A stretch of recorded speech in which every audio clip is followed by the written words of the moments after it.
It was a clash of engineering philosophies that would change the course of the war. While German troops struggled to maneuver their heavy anti-tank guns through the muddy fields of Europe, American soldiers were already in position, ready to strike with their nimble M157mm anti-tank guns. This small advantage in mobility would create a devastating ripple effect across the entire Western Front, one that German high command never saw coming. The year was 1943, and the tide of World War II hung in the balance. After the initial Blitzkrieg successes, German forces had grown accustomed to a certain battlefield superiority, particularly when it came to their armoured divisions and anti-tank capabilities. For years, German engineers had prioritized raw firepower and penetration capabilities above all else. Their PaK 40-75mm anti-tank gun was a masterpiece of destruction that could punch through nearly any Allied tank at impressive ranges. But there was a fatal flaw in the German approach that would soon be exposed. Their anti-tank doctrine was built around stationary defense. The PaK 40 weighed over 3,300 pounds and required a dedicated team with a vehicle to tow it into position. Once placed, it became a formidable obstacle, but getting it there, especially under combat conditions, was another matter entirely. Meanwhile, across the Atlantic, American weapons designers at the Aberdeen Proving Grounds had been working on a different philosophy. Captain Harold Thompson, a brilliant but often overlooked ordnance officer, had been advocating for a lighter, more mobile anti-tank platform since 1941. Wars aren't won by the biggest gun, he often said to skeptical superiors, but by the right gun in the right place at the right time. Thompson's ideas weren't immediately embraced. Traditional military thinking favoured heavier calibers and thicker armour. But as reports filtered in from North Africa about the difficulties of manoeuvring heavy equipment in actual combat conditions, his concepts gained traction. Before we jump back in, tell us where you're tuning in from, and if this story touches you, make sure you're subscribed, because tomorrow I've saved something extra special for you. The result was the M157mm anti-tank gun, a modified version of the British 6-pounder. While it fired a smaller shell than its German counterpart, it weighed just 2,800 pounds, nearly 500 pounds lighter than the PaK 40. This seemingly small difference would prove revolutionary on the battlefield. In the small Norman village of St. Mère-Église, Private First Class Daniel Moretti and his 4-man crew were among the first to put the M1's mobility advantage to the test. As part of the 82nd Airborne Division, they had parachuted behind enemy lines on D-Day with their gun broken down into components. Within hours, they had reassembled it and established an anti-tank position covering a crucial crossroads. "We didn't know if it would work," Moretti later recalled in his memoirs. "We'd trained with these guns stateside, but breaking them down, dropping them from planes, and putting them back together in the dark while enemy patrols were nearby, that was something else entirely." The German 91st Infantry Division, unaware of the Americans' position, sent a column of 3 Panzer IV tanks to secure the crossroads the following morning. What should have been a routine movement turned into a disaster for the German forces. "We let the first tank pass," wrote Moretti. "That was the hardest part, watching it roll by at less than 100 yards. But our lieutenant had been clear, wait for the middle tank, maximum damage that way." When the order came to fire, Moretti's crew struck with devastating precision. Their first round penetrated the 2nd Panzer's side armour, igniting the ammunition storage and causing a catastrophic explosion. Before the other 2 tanks could effectively respond, the American crew had already relocated to a secondary position, something that would have been impossible with the heavier German PaK 40. From this new angle, they disabled the lead tank with 2 well-placed shots. The 3rd Panzer retreated, but the damage was done. A critical junction remained in Allied hands, and the German advance was blunted. Word of this small victory and others like it quickly reached German high command. General Erwin Rommel, who had built his reputation on mobile warfare, immediately recognized the strategic implications. In a tense meeting with his staff officers on the 9th of June 1944, he reportedly slammed his fist on the table. "It's not about the gun's size," he told them. "It's about where they can take it. These Americans are popping up everywhere with their anti-tank positions. By the time our forces identify a threat, the enemy has already relocated." Major Wilhelm Strasser, a German ordnance officer who had advocated for more mobile anti-tank solutions years earlier, felt a grim vindication. His proposals had been repeatedly rejected in favor of the heavier PaK-40. "I warned them," he confided to his diary that night. "Mobility is a form of protection all its own." The German response was to rush more half-track vehicles to the front to improve their anti-tank guns' mobility, but it was too little, too late. Production bottlenecks meant that many PaK-40 crews still relied on horse-drawn transport, a 19th-century solution to a 20th-century problem. Meanwhile, American forces were exploiting their mobility advantage with ruthless efficiency. Major Robert Hargrove of the 2nd Armored Division developed new tactics that incorporated the M1's maneuverability. Instead of establishing fixed defensive lines, his anti-tank teams would set up in concealed positions along likely enemy approach routes, engage once, and then immediately relocate. "We called it shoot and scoot," explained Sergeant James Wilson, who served under Hargrove. "The Germans expected us to dig in and wait for them. Instead, we were ghost guns hitting them from one direction, then another. It drove them crazy trying to pinpoint our positions. Preparing and narrating this story took us a lot of time, so if you are enjoying it, subscribe to our channel. It means a lot to us. Now, back to the story. This new approach was tested on a grand scale during the Battle of Saint-Lô in July 1944, as German panzer divisions attempted to contain the American breakout from the Normandy beachhead. They found themselves targeted by anti-tank guns that seemed to materialize out of nowhere, strike with devastating accuracy, and then vanish before counter-battery fire could be brought to bear. Colonel Heinrich Volkmann of the 2nd SS Panzer Division described the frustration in a report to his superiors. "We locate an enemy anti-tank position after it fires, direct our artillery to suppress it, advance our armor and find nothing but an empty position. Meanwhile, the same gun, or perhaps another, opens fire from a completely different sector. Our losses mount while we chase ghosts." The psychological impact on German tank crews was profound. Tank Commander Otto Müller of the 12th SS Panzer Division recorded in his journal, "The men are growing hesitant to advance. They know these American guns are out there, waiting. Every hedgerow, every orchard could hide one, and by the time we see the muzzle flash, it's often too late." This anxiety was compounded by the M1's adoption of tungsten core armor-piercing ammunition by late 1944. While still not as powerful as the larger German rounds, this new ammunition could penetrate a Panzer IV's frontal armor at combat ranges. German tank crews, already wary of the hidden American guns, now found themselves vulnerable even when facing their opponents head-on. Major General Fritz Bayerlein, commander of the Panzer Lehr Division, later admitted, "It wasn't that their gun was better than ours. Man for man, gun for gun, I still believed in German superiority, but their tactical flexibility was something we couldn't match. We were playing chess, moving our heavy pieces methodically across the board. They were playing something else entirely, appearing, striking, and vanishing before we could respond." This mobility gap extended beyond the guns themselves to their logistical requirements. A German PaK-40 team needed significantly more ammunition transport capacity due to their larger, heavier rounds. American M1 crews could carry more shells with less strain, allowing them to operate independently for longer periods. Lieutenant Colonel Raymond Westbrook of U.S. Army Ordnance observed this advantage during an inspection tour in August, 1944. "Our anti-tank teams are carrying 70 to 80 rounds per gun and remaining mobile. The captured German positions we've examined rarely have more than 30 to 40 rounds on hand, unless they're in prepared, fixed defenses with dedicated supply lines." Back in Berlin, the impact of these reports was causing a fundamental reassessment of German anti-tank doctrine. Albert Speer, Reich Minister of Armaments and War Production, convened an emergency conference of weapons designers and field commanders in September 1944. "The problem isn't with our engineering," insisted Dr. Karl Wolfmann, chief designer of the PaK-40. "Our gun remains superior in penetration power and effective range. The issue is tactical deployment." Feldmarschall Walter Model disagreed sharply.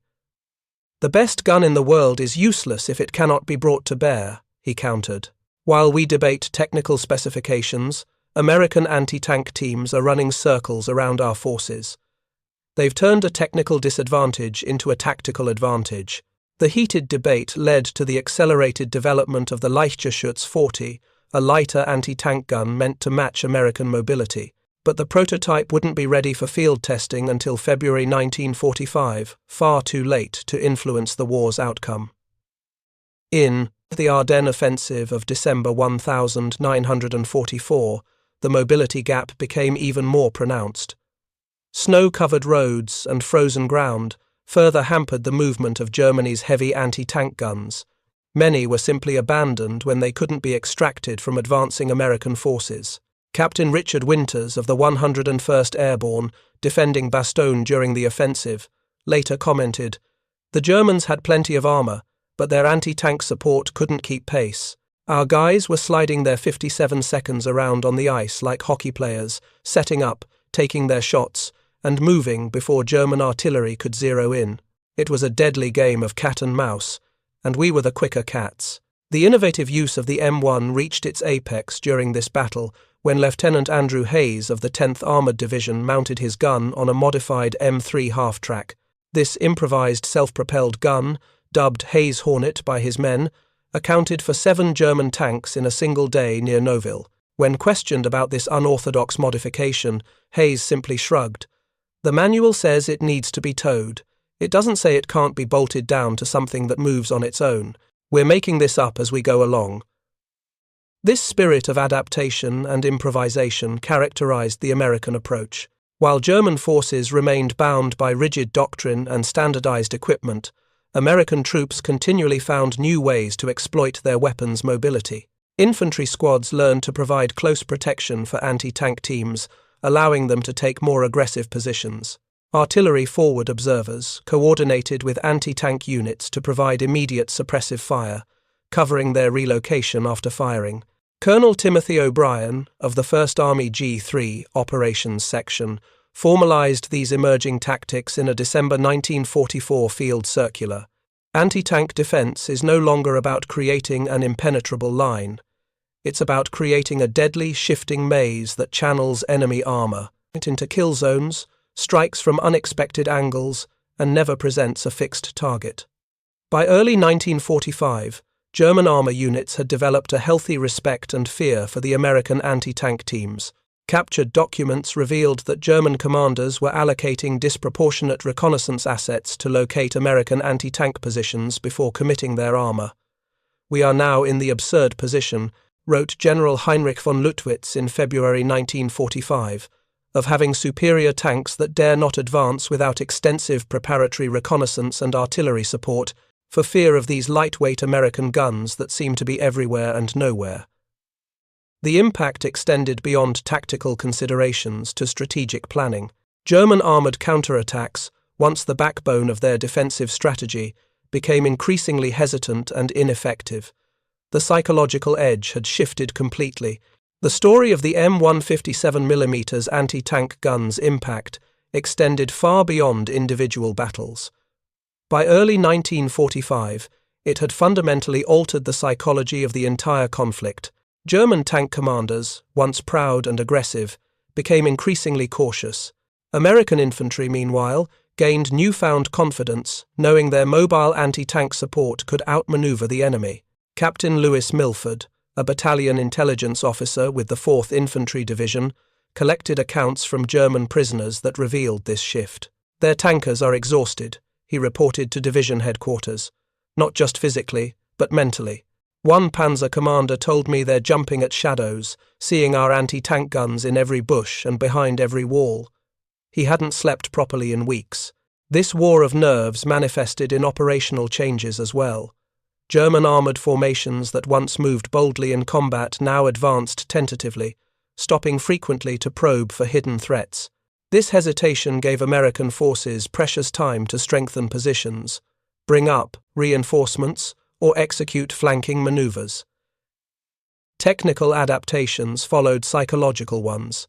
German tank units began adding extra skirt armour to their vehicles, not primarily to defeat the 57mm rounds, but to create a false sense of security for their increasingly anxious crews.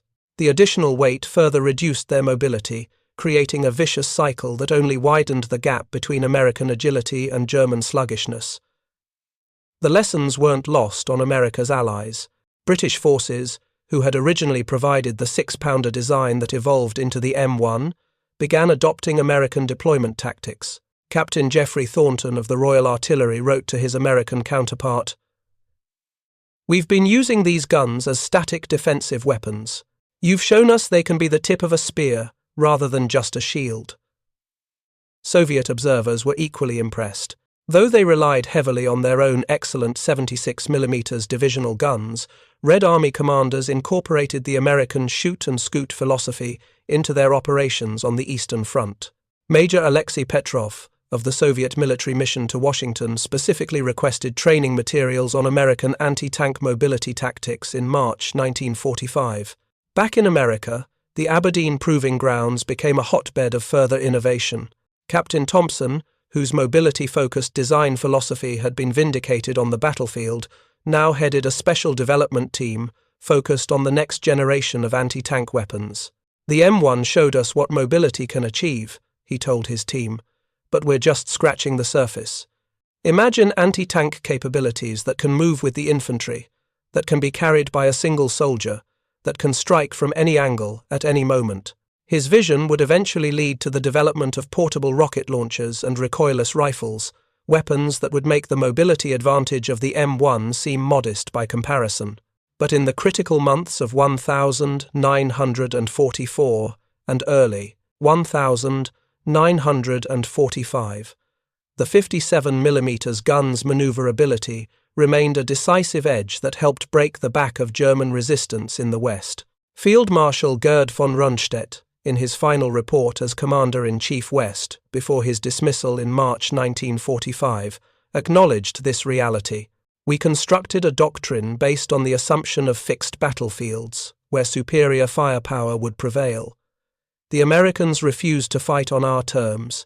Their lighter anti-tank guns gave them options we could not counter, not through any failing of our equipment, but through our failure to anticipate this style of warfare." The Battle of Remagen in March 1945 provided a dramatic illustration of this advantage. When American forces captured the Ludendorff Bridge intact, the last standing Rhine crossing German commanders rushed every available asset to eliminate this critical bridgehead before it could be exploited. Their counterattack included a hastily assembled battle group of Tiger II heavy tanks, fearsome machines with armor that the 57mm gun couldn't penetrate from the front, even with tungsten ammunition. By all conventional calculations, these behemoths should have overwhelmed the American defenders. Lieutenant Samuel Kelvin, of the 9th Armored Division, recalled the moment they spotted the German heavies advancing. "My heart sank. Our 57 seconds couldn't touch those monsters, not head-on. But our sergeant just smiled and said, 'Good thing we don't need to hit them head-on then.'" What followed was a masterclass in mobile defense. The American anti-tank teams used the rubbled urban terrain to create a complex web of firing positions, never engaging the Tigers directly. Instead, they targeted supporting infantry, lighter vehicles, and forced the massive German tanks to constantly change direction through narrow streets and alleys.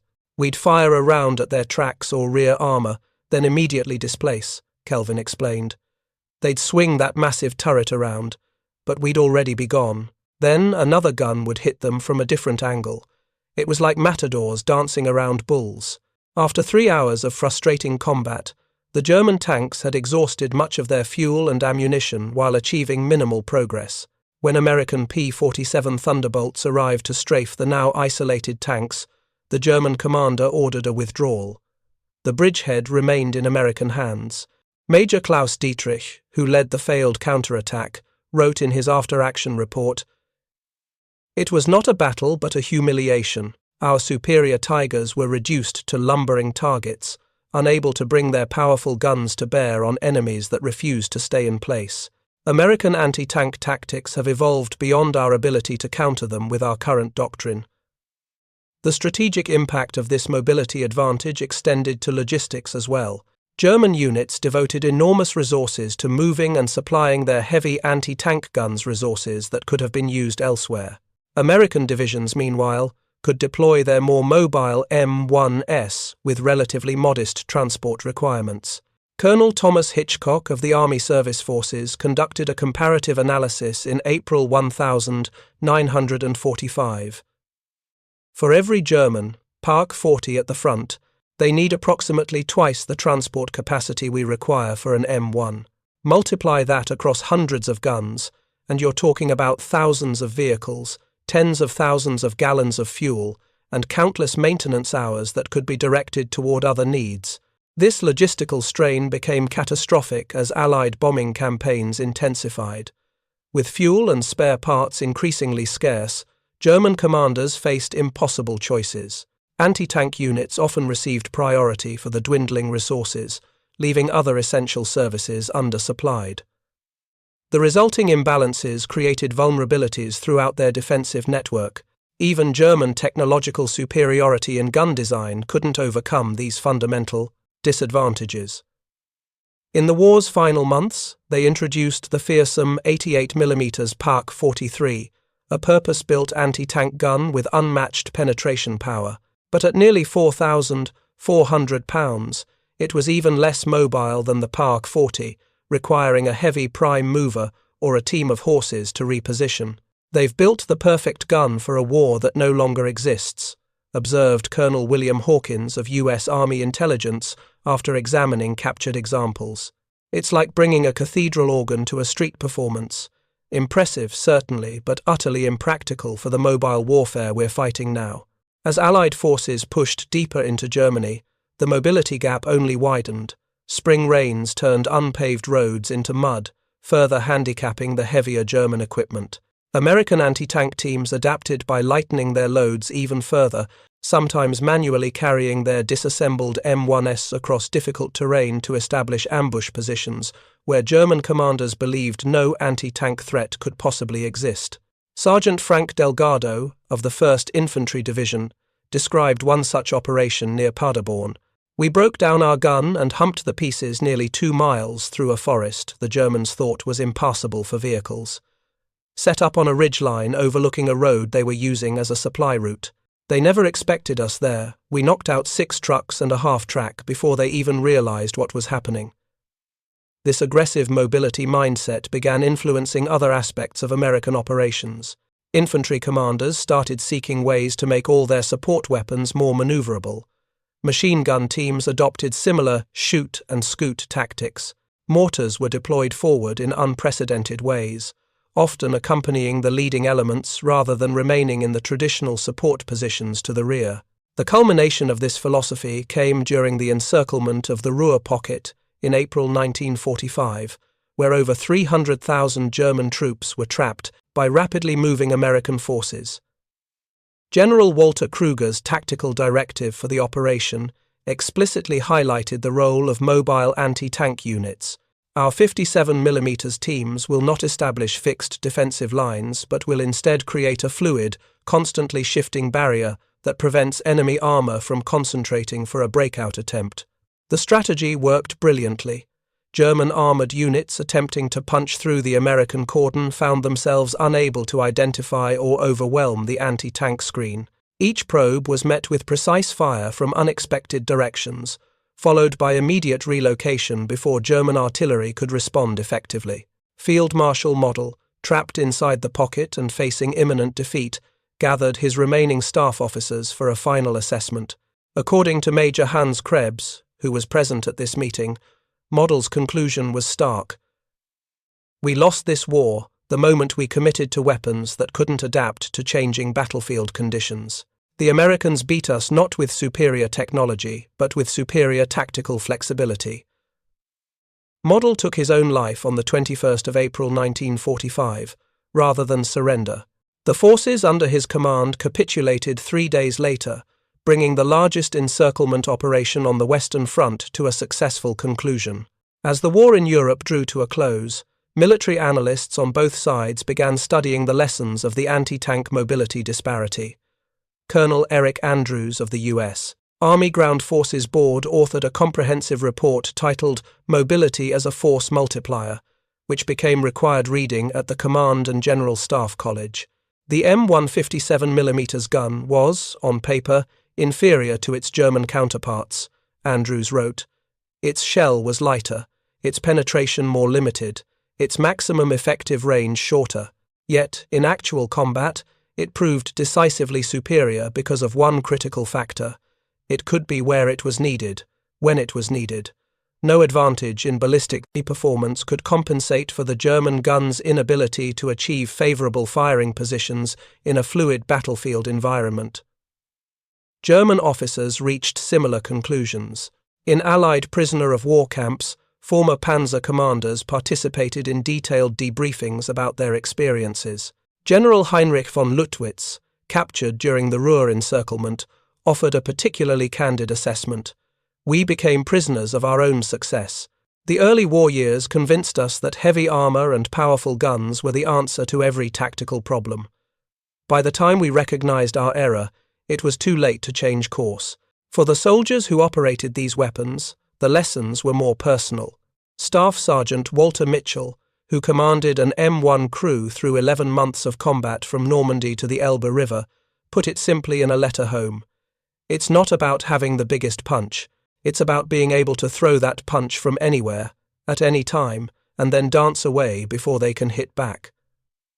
This perspective would profoundly influence post-war weapons development. The trend toward ever larger calibers and heavier protection was balanced by a new emphasis on tactical mobility. Self-propelled anti-tank guns, which combined the hitting power of towed weapons with their own independent mobility, became a priority for armies worldwide.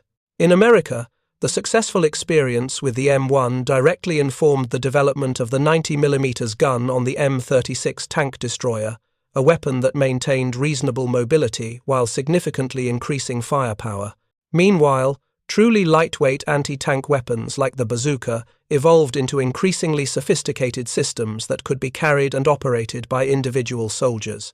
The Soviet Union, though it had fielded excellent towed anti-tank guns during the war, took particular note of the American experience. Their post-war development emphasized highly mobile anti-tank systems, culminating in the world's first purpose-built anti-tank guided missiles in the 1,950 seconds weapons that could be transported by a single vehicle or a small team on foot. Even in defeat, German military thinking absorbed these lessons. The Bundeswehr, established a decade after the war, prioritized mobility across all its combat systems.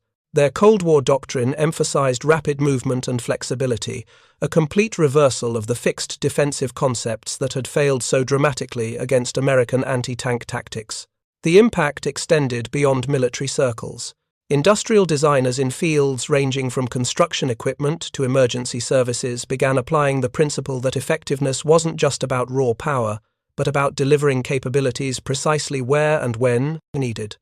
Dr. Raymond Fisher, a former Army Ordnance officer who joined General Motors' engineering department after the war, explicitly credited his wartime experience with the M1.